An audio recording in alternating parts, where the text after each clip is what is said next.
Hello, everyone. Welcome back to today's story. In this episode, Alex finally finds a way to express his gratitude, not with words, but with a gift. A brand new wooden table and chairs arrive at Tuna's home, a token of thanks for the moment she gave him everything she had. Her entire $5,000 savings when his business was collapsing. What follows isn't just a quiet dinner. It's a glimpse into love built on loyalty.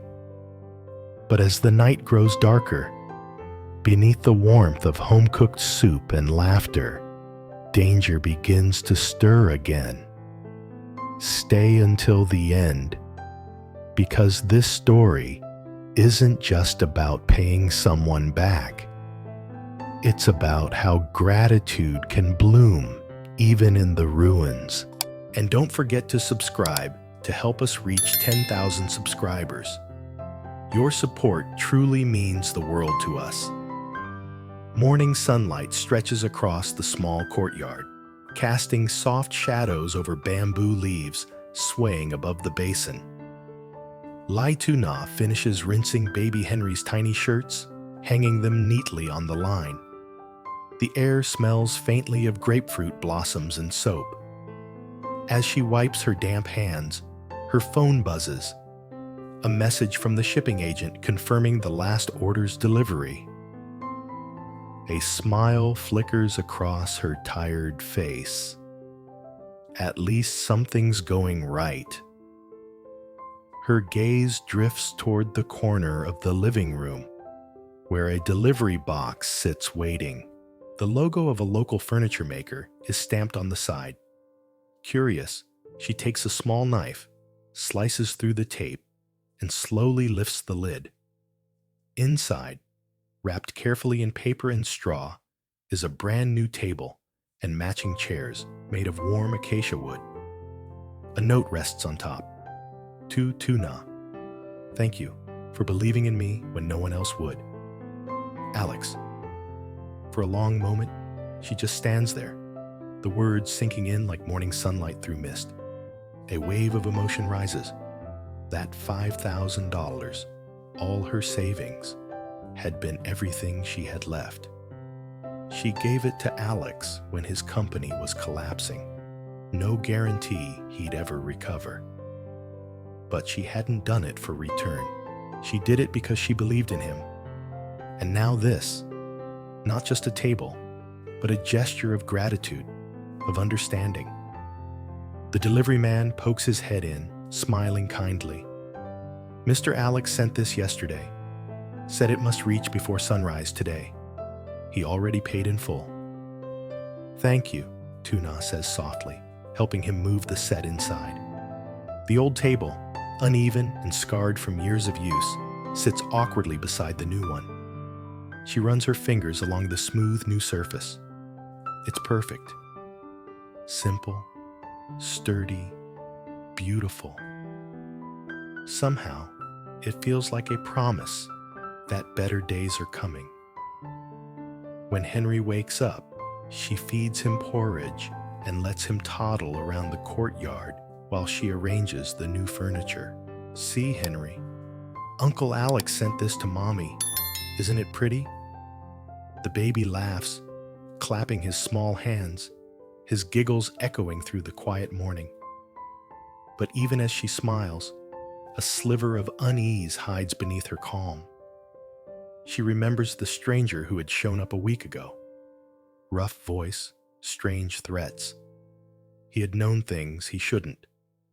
Tell Alex to pay what he owes, the man had said coldly, eyes sharp. She hadn't told Alex, didn't want to add more to his burden. But since that night, she hadn't slept well. Now, looking at the table, a gift of gratitude, she feels both joy and guilt. What if danger still lurks nearby? What if the people who tricked Alex return? She shakes her head, pushing the thoughts aside. She won't let fear ruin this moment. Later that morning, she steps out to the front gate, carrying a few baskets. Corn harvest time is near, and she promised to help her neighbor, Mrs. Tang, pick some. "I'll bring you the sweetest ears," she jokes, kissing Henry's cheek before leaving him in Mrs. Tang's warm arms. "Take care, child," the old woman smiles. "You've been running around too much lately. Alex should help more." Tuna laughs softly. He has enough to handle already. As she walks along the narrow path between the rice paddies, sunlight glinting on the water, her thoughts drift to him. She pictures Alex, weary eyes, sleeves rolled up, still trying to rebuild his company after the scam. He used to talk with so much energy, planning exports, designing packaging, finding markets. Now his voice carried exhaustion, though he never admitted it. He didn't know she saw the worry behind his smile. She knows. Men like him hide pain to protect others. The cornfield comes into view, golden tassels waving like tiny flames in the wind. She rolls her sleeves and begins picking, rhythm steady. Between each rustle, her mind keeps looping back to Alex. How he must have chosen that table himself, remembering the cracked one in her kitchen. The thought warms her.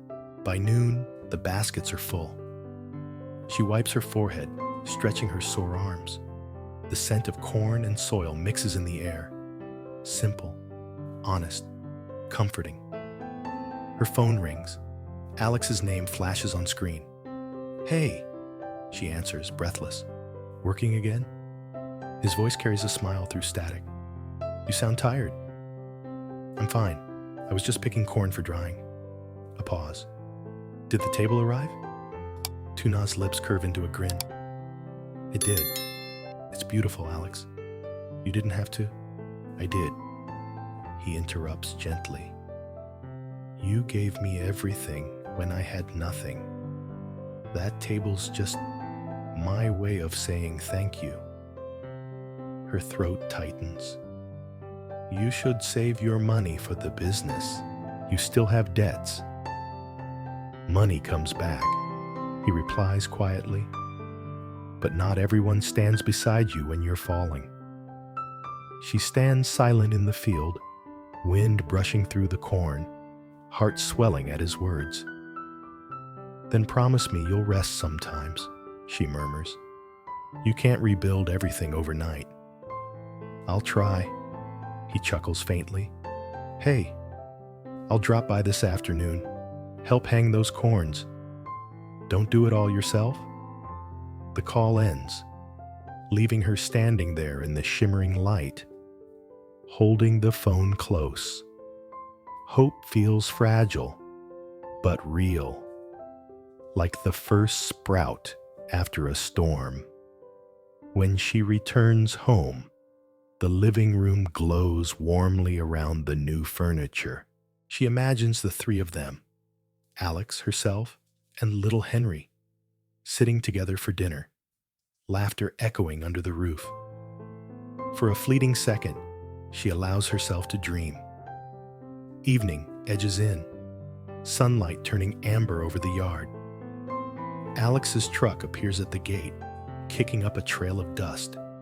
He steps out, sleeves rolled, hair slightly tousled, exhaustion softened by the faintest smile. "You weren't supposed to hang all that alone," he says, pointing at the rows of corn swaying from the rafters. Tuna laughs, brushing her palms. "I left a few for you." He joins her, reaching up to tie the last bunch. Their hands graze briefly, just a brush, but enough to send a spark through the air. "The color suits your kitchen," he says, glancing at the new table. "It does," she nods. "You didn't have to spend so much, though." He shrugs lightly. "It's nothing compared to what you did. When I thought I'd lose everything, you came without hesitation." You believed in me before I believed in myself." Her gaze lingers on him, soft, yet uncertain. "And now, are things any better?" Alex exhales, looking away. "Detectives found nothing. The scammer vanished. I had to borrow from John just to pay farmers. Keep them working." Tuna's chest tightens. "Alex, I wish I could do more." "You already did," he says, placing a hand on her shoulder. "Just knowing you're here helps me keep going." For a moment, silence fills the room. Warm, alive, trembling. Outside, the last bit of daylight filters through the window, falling across their faces like a promise not yet spoken. She glances at him, voice gentle. "Will you stay for dinner?" "Only if you let me cook." He smiles, rolling up his sleeves. Tuna laughs, a sound full of relief. Maybe the world hasn't fallen apart yet. The kitchen glows softly under the amber light of the hanging bulb. The new wooden table gleams warmly, reflecting the golden hue of sunset seeping through the windows. Alex washes his hands at the sink, sleeves rolled up, while Tuna prepares vegetables nearby. There's an unspoken rhythm between them, familiar, easy, like two people who've been doing this all their lives. "You cook," Tuna teases, placing a basket of fresh corn and greens on the counter. "Let's see how a busy businessman handles real kitchen work." Alex smirks, grabbing the knife. "You'll be surprised. I used to cook instant noodles better than anyone in my dorm." Tuna laughs. "That doesn't count." "Then tonight," he says, grinning, "I'll prove myself." As Alex stirs the soup pot, his phone buzzes. He glances at the screen, an unknown number. His smile fades. He quickly silences it, slips the phone into his pocket.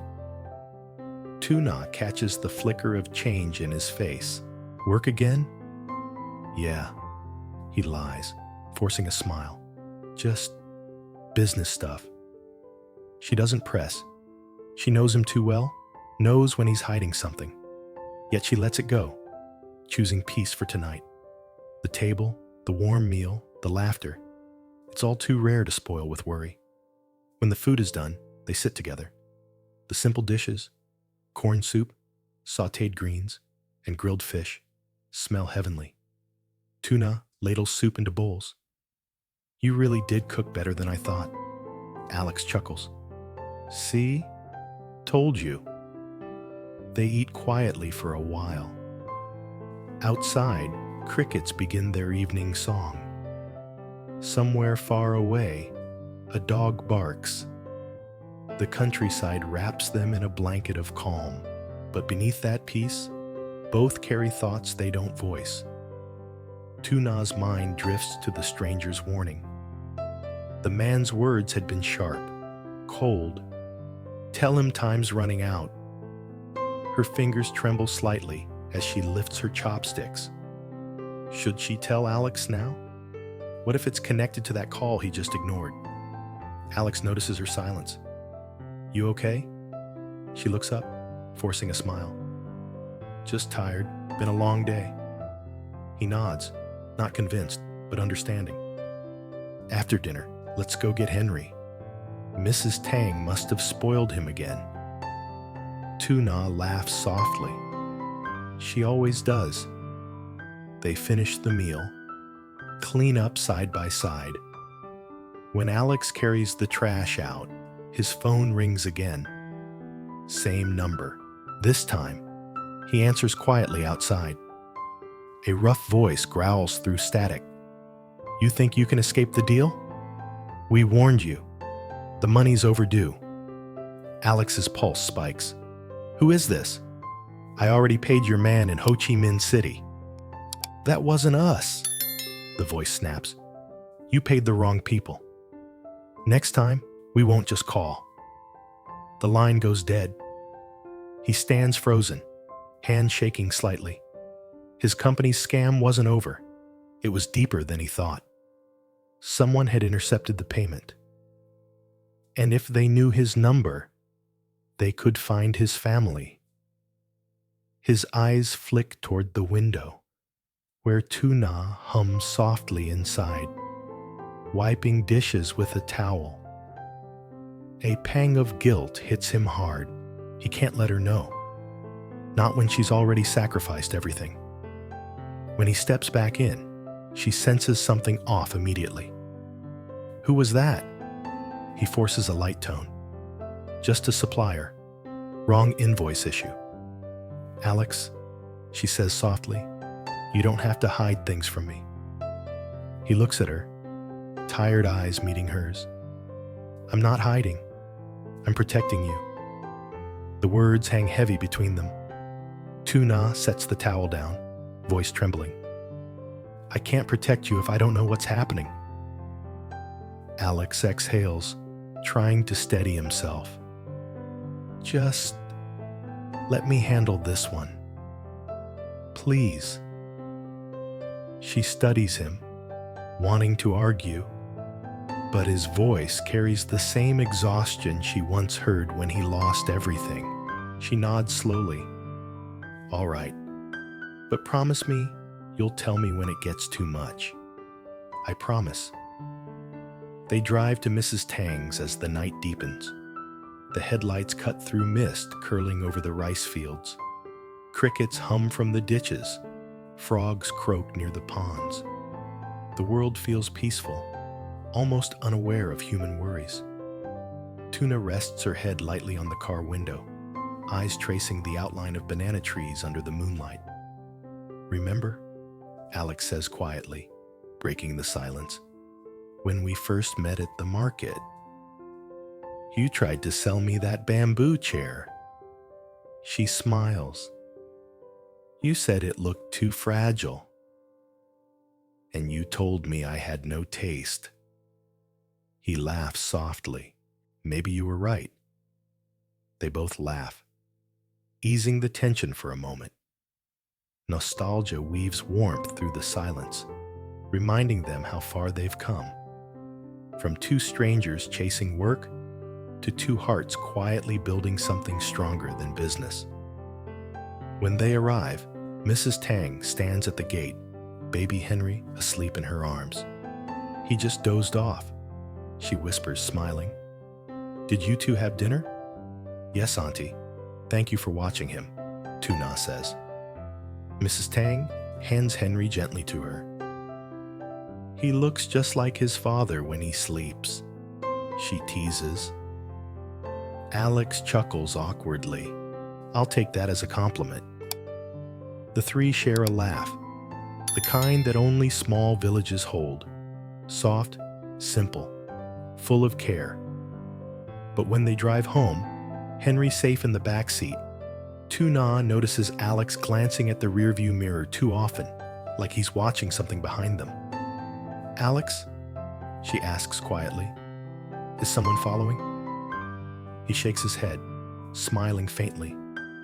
Just habit. Been working too long with untrustworthy people. But his knuckles grip the steering wheel tighter than before.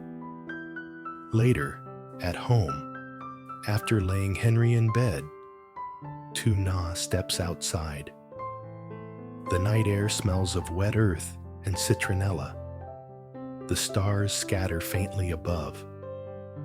Alex stands near the gate, looking at his phone again. He doesn't hear her approach. Whoever you are, he mutters under his breath, stay away from them. This is between us. Tuna's voice breaks the quiet. Alex. He turns, startled. You're still awake. I couldn't sleep, she says, walking closer. You've been tense all night. He hesitates, then sighs. I thought I could fix everything before it reached you, but it seems I can't. She looks up at him, eyes steady. You don't have to carry it alone. I stood beside you when things fell apart. I'm not leaving now. He smiles faintly, though his eyes glisten. You really are stubborn. And you're really bad at pretending you're okay, she replies, soft but firm. For a moment, the night holds its breath. The crickets pause. Even the wind feels still. Then Alex pulls her close, voice low. Thank you, Tuna, for believing in me when no one else would. Her arms wrap around him, grounding him in that fragile peace. We'll get through this, she whispers. Just promise. No more secrets. He nods, tightening his embrace. The new table gleams faintly through the window behind them, a silent witness to their promise of gratitude, of love, of shared burden.